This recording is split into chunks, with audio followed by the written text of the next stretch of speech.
Hello बच्चों। तो हमारा नेक्स्ट टॉपिक है इलेक्ट्रोनेगेटिविटी। इलेक्ट्रोनेगेटिविटी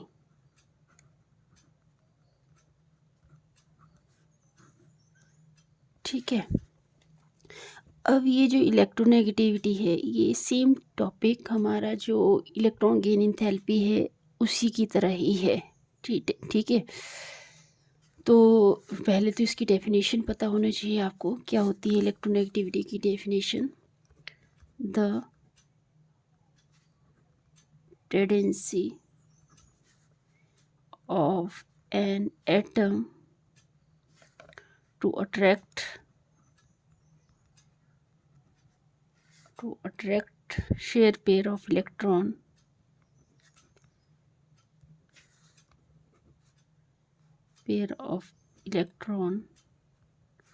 towards itself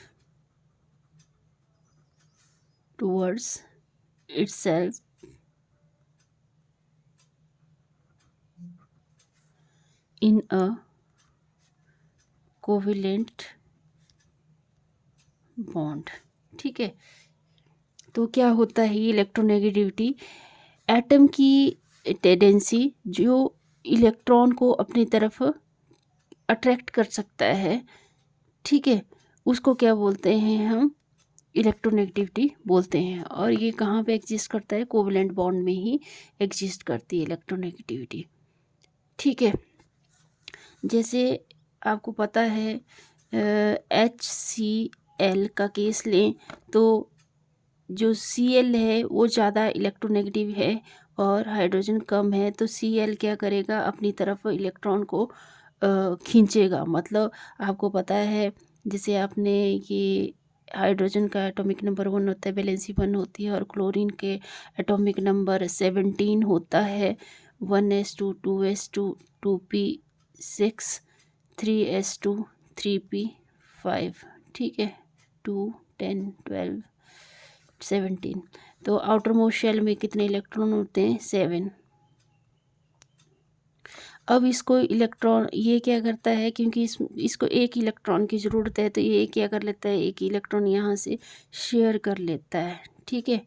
और ये अपनी तरफ ज़्यादा, क्योंकि इसके इलेक्ट्रॉन ज़्यादा हैं, तो ये क्या करेगा? अपनी तरफ ज़्यादा इलेक्ट्रॉन को खींचेगा। ठीक है। यहाँ पे भी शेयरिंग होती है, बट ये जो बॉन्ड बनेगा, इसमें जो इलेक्ट्रोनेगेटिविटी है क्लोरीन की ज़्यादा होगी।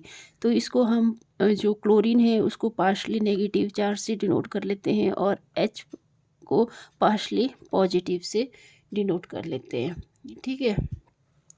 तो नेक्स्ट अगर हम बात करें इसके यूनिट की, तो इलेक्ट्रोनेगेटिविटी की कोई यूनिट नहीं होते हैं। ठीक है, नो यूनिट।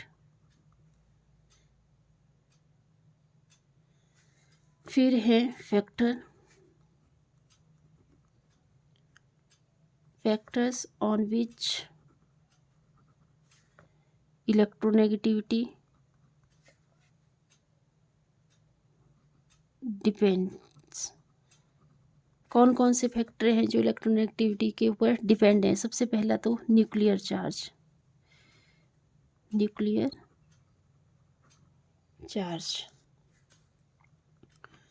न्यूक्लियर चार्ज जैसे कि आपको पता है, जैसे हम लेफ़्ट टू राइट जाते हैं, lithium, beryllium, boron, carbon, nitrogen, oxygen, fluorine. तो क्या होता है? लेफ़्ट टू राइट जाने पर न्यूक्लियर चार्ज इंक्रीज़ होता है। ठीक है, न्यूक्लियर चार्ज क्या होगा? इंक्रीज़ होगा। अगर न्यूक्लियर चार्ज इंक्रीज़ होगा तो ये क्या है? इसका साइज़ सबसे बड़ा होगा, इसका उससे छोटा होगा, इससे छोटा, इससे छोटा, इससे छोटा, और फ्लोरीन का सबसे छोटा। तो फ्लोरीन का सबसे छोटा होने की वजह से साइज़ छोटा होने की वजह से इलेक्ट्रोनेगेटिविटी क्या होगी? ज़्यादा होगी। मतलब एटम को अट्रैक्ट करने की जो टेंडेंसी है वो फ्लोरीन में सबसे ज़्यादा होगी। और इसकी इलेक्ट्रोनेगेटिविटी की जो वैल्यू है कैलकुलेट करके जो लिखी गई हैं एक्सपेरिमेंटली, इलेक्ट्रोनेगेटिविटी की वैल्यू लिथियम के केस में 1 है, बेरिलियम के केस में 1.5 है, और बोरोन के केस में 2.0 है, कार्बन के केस में 2.5 है, नाइट्रोजन के केस में 3.0 है और ऑक्सीजन के केस में 3.5 है और फ्लोरीन के केस में 4.0। तो अगर हम लेफ़्ट टू राइट जाते हैं तो इलेक्ट्रोनेगेटिव, मोस्ट इलेक्ट्रोनेगेटिव जो एटम है वो क्या है, फ्लोरीन है। ठीक है, तो ये वैल्यू भी लर्न होनी चाहिए आपको। ये जो वैल्यूज़ हैं ये लाइन्स जो पॉलिंग थे, जो अमेरिका के एक साइंटिस्ट थे, उन्होंने ये जो इलेक्ट्रोनेगेटिविटी की वैल्यू थी ये बताया है कि ऐसे होनी चाहिए कि फ्लोरीन की सबसे ज़्यादा होती है। तो इसके अगर आप इस वैल्यू को याद रखते हो फ्लोरीन की, तो आप ये सारी वैल्यू फाइंड आउट कर सकते हो। ठीक है, पीछे को, क्योंकि 0.55 का ही इसमें डिफरेंस है। ओके, तो जैसे आपने देखा कि इसमें न्यूक्लियर चार्ज बढ़ा तो इलेक्ट्रॉन को अट्रैक्ट करने की जो पावर थी वो ज़्यादा हो गई। ठीक है, तो अब मैं डायरेक्ट आपको करवा देती हूँ, क्योंकि वही लाइनें हैं बार बार कि न्यूक्लियर चार्ज इंक्रीज, तो nuclear charge is directly proportional to electronegativity. ठीक है, फर्स्ट फैक्टर हो गया। सेकंड फैक्टर था size of atom. Size of atom आपको पता है, जैसे हम डाउन तक ग्रुप चलते हैं तो साइज बढ़ता जाता है और जो एटम को अट्रैक्ट करने की जो टेंडेंसी है वो कम होती जाती है। जैसे डाउन, मैं अब एग्जांपल ले रही हूँ, मोस्ट इलेक्ट्रोनेगेटिव जो एलिमेंट हैं, जैसे फूलों,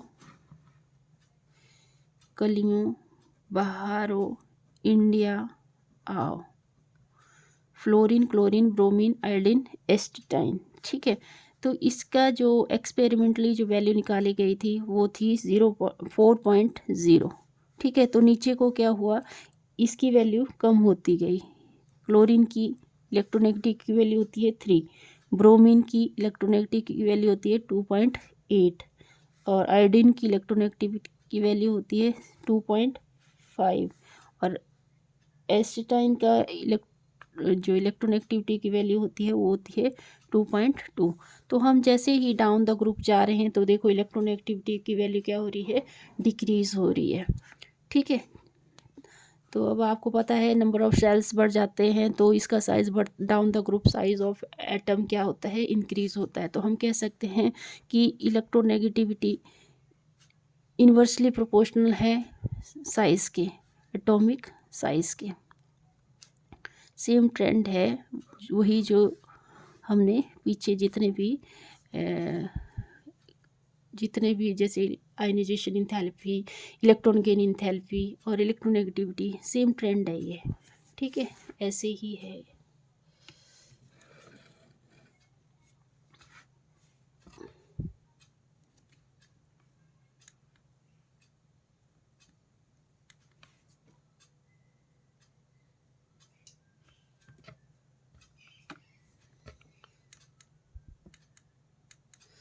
फिर है थर्ड, ऐसे करते थे, oxidation state of element.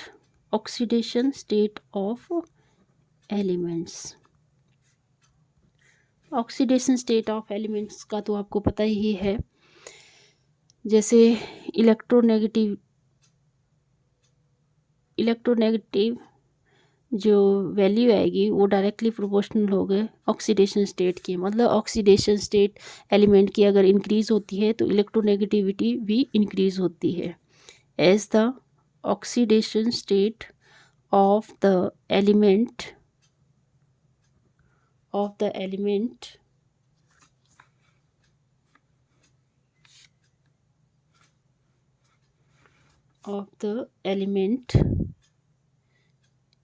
increases, the electronegativity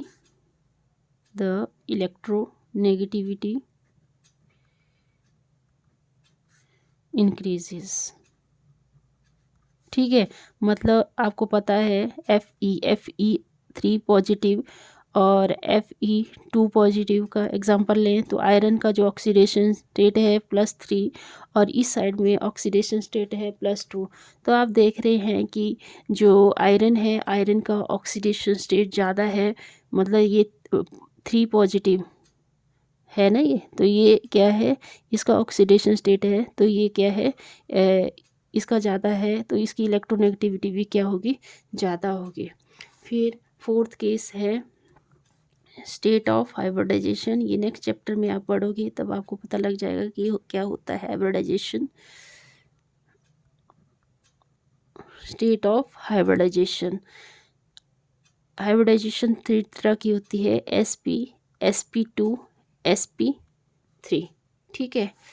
और percentage of s character, s character sp में होता है 50%, sp2 में होता है 33% और sp3 में होता है 25%। तो जितना ज़्यादा s करेक्टर होगा, ठीक है, एस करेक्टर की जो परसेंटेज है जितनी ज़्यादा होगी उतना ही ज़्यादा क्या होगा, इलेक्ट्रोनेगेटिविटी ज़्यादा, इलेक्ट्रोनेगेटिविटी भी ज़्यादा होगी। एस करेक्टर सबसे ज़्यादा है sp का, फिर उससे कम है sp2 का और उससे कम है sp3 का, ठीक है। आई होप आपको ये वीडियो समझ आया होगा। अगर समझ आया तो प्लीज़ लाइक करें, शेयर करें, सब्सक्राइब करें। Thank you.